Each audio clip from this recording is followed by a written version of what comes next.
I made that movie really as a youngster, remembering how much fun it was to imagine with such yearning that someday wouldn't it be great to run into a dinosaur and meet up with one without being eaten by it.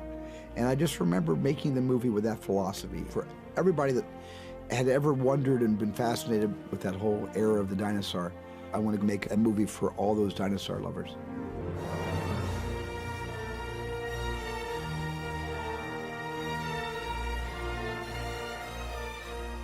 Well, I was planning to make the movie, as much as possible with full-size animatronic dinosaurs. And the only person on the face of the planet that could pull that off was Stan Winston.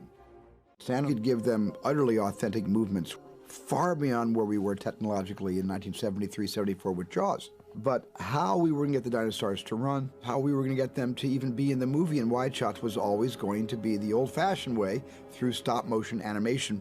The same way that Willis O'Brien made King Kong, just taking that little armature on a small maquette and just moving it just a millimeter at a time. I look at King Kong and I say, well, that is the state of the art. I think it's fair to say that the process of stop animation in its most base form has not changed in any way since it was first invented. We all started to plan it out as the conventional stop motion, go motion, rod puppet, high speed with a little bit of computer graphics. Stop motion photography isn't for everyone. I think there's just a handful of people who can really stand the pressure of, shall we say, patience. And then one day I got a call from Dennis Muren at ILM, who already had the job of doing Jurassic Park with Phil Tippett. And Dennis said that he thought that he could pull off a full-size dinosaur that would be authentic to the eye. And so he started doing tests.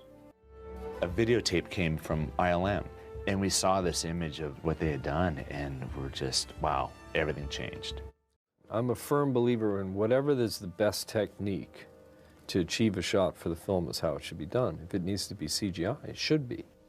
But I didn't dare call Phil up at that time and say, hey, Phil, we'd like to, replace what you were going to do on the film, creating 100 shots with the best go motion ever done in history with CGI. I didn't have the heart to do that then because I wasn't completely convinced until I saw a fleshed dinosaur. The reason that Steven still wanted, obviously, Phil involved was because he realized that his crew had information and experience that was just as important. It's just the toolbox had changed. What was developed was the DID, or Dinosaur Input Device, which was a traditional stop-motion armature with motion encoders, which would translate anything we animated into a computer model. So it bridged the gap of stop-motion animation into the digital age. I think that was the breakthrough, is getting the technology to the point where you could not tell that the work was artificial. A main character, digital dinosaur, had never been done before for the movie. So in a way, Jurassic Park was the first movie that ever made its main characters, where the entire success or failure of the story was dependent on these digital characters. That was the first time that was ever done, and that was the risk I think all of us took. I saw King Kong in 1933 when I was 13 years old and very impressionable. And of course, I didn't know how it was done at that time. Stop motion was secret. They kept it hidden for a good many years.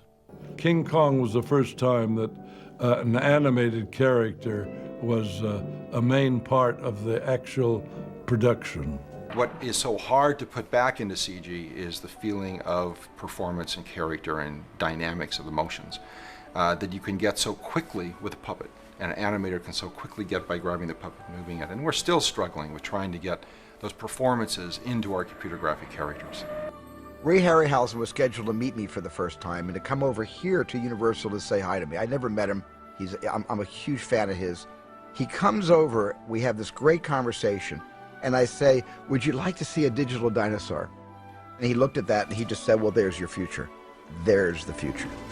And I think that was my high water mark for imagining what it would be like to do a King Kong of today. And certainly I don't consider Jurassic Park a classic as King Kong is a classic, but I was so inspired by King Kong, that was one of the reasons I think I wanted to make Jurassic Park.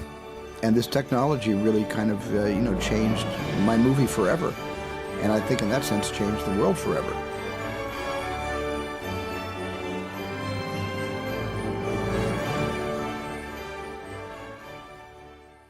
What do they got in there? King Kong?